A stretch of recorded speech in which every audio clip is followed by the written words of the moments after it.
thought this might be a pretty good topic today. How much independence do your child have? How much independence do you give your underage child? Now, when I speak on independence, I'm not talking about the child being able to clothe themselves, to wash themselves, even to make certain decisions in life. I don't want green beans. I don't like green beans. I don't like this. I don't want to eat this. They don't like that. That's their choice. But how much independence do your child have? Now, I was at the YMCA and I was trying to sign my 8-year-old granddaughter up for some art classes. And the young Asian girl that was in there, she mentioned about the other young students and how opinionated they are and the things that they want to make. I want to make this, I want to make that.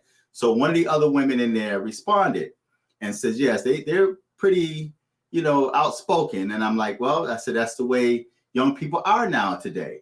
So the young Asian girl snapped back, not disrespectfully, but she snapped back and says, well, they are independent. So I had to bite my tongue because I was going to challenge that. I always like a pretty good challenge. So the thought came to my mind, how much independence do your underage child have today? Because parents have to be careful. And I'm sure that young Asian girl don't have children. I'm sure she don't have children. And it's usually the people that don't have children are the ones that have the biggest opinions on how independent a child is. There are children today that are given so much independence that they're able to have a sex change at the age of 7 and 8 and 9 years old. And if they refuse, their parents are the ones that have to pay for not giving them that sex change. Now, California just came up with a law that your child could actually be taken. Your underage child can be taken if you refuse to give them transgender surgery. Okay, so that's where this is going. But yet, at the same time, there are so many men and women.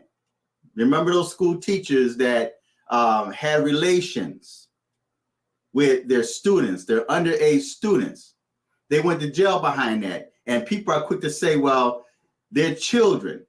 And especially when you have an older adult, say like maybe in the 30s or 40s, and they start dating someone like 17, 18 years old, the first thing people come back and say is that 17 and 18-year-old person, although it may be legal, the age of consent is legal in that state at, say, 17 or 18, in some places 16.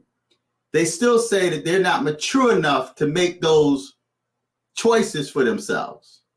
They're easily taken advantage of at that age.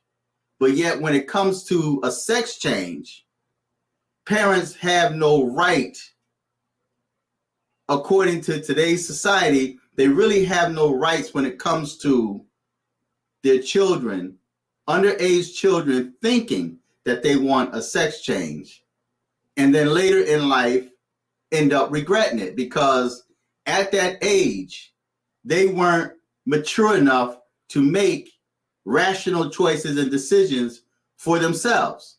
So parents have to be careful when they start talking about how much independence their child has. I mean, their child is, so you mean to tell me that your child is so independent that they can come and go as they please without parental guidance? If they choose to say, I want my friends to come over and stay the night, you have to submit to that because they're independent. They're making conscious choices and decisions for themselves because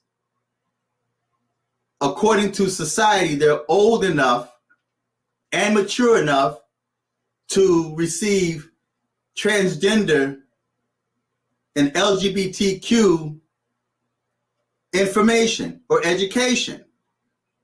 See, they're taught this at a very young age. So they're so independent and mature that they can get a sex change underage, but yet they're not mature enough to make choices and decisions if they choose to want to drink or smoke. And now you have it where 18-year-olds in certain states are banned from buying firearms. But wait a minute.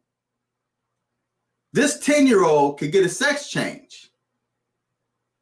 They're going to alter this child's sex for the rest of their life.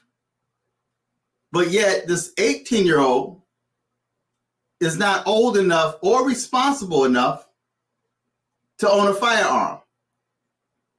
Let's take that a little further. An adult, a war veteran, military veteran, a police officer that used to be a former cop, they're not mature enough to own a firearm. They're now given restrictions, but yet it's okay for that child to have a sex change at 10 years old. And according to California, if that child is denied, then the state steps in and takes that child from the parents to make sure that child's body is altered. Make sense of that. So how much independence do your child have? Do they pay bills? Do they work? Are they so independent they can work and take care of themselves? What's the purpose of parents? What's the purpose of parents registering their kids for school when their child is so independent that the parent no longer have rights? So you have to be careful when you start talking about how independent a child is when it goes beyond feeding themselves or clothing themselves. Okay, so your child is so independent that they can make choices and decisions. You have so many perverts or preverts and peds out there that take advantage of children. They sit and they stalk and they wait for children. And then when the news or the media gets a hold of it, it's like, oh, these poor children. We have to protect the children. But yet the media, that same media, pushes your child getting a sex change or transgenderism, where now that child's body and mind is being altered for the rest of their lives. And then when they become an adult, they're like, I don't know why my parents allowed that to take place. I don't know why my parents allowed that to go down, right? So how much independence does a child really have? Feedback and tell me what you think. Till next time, I'm Fearless.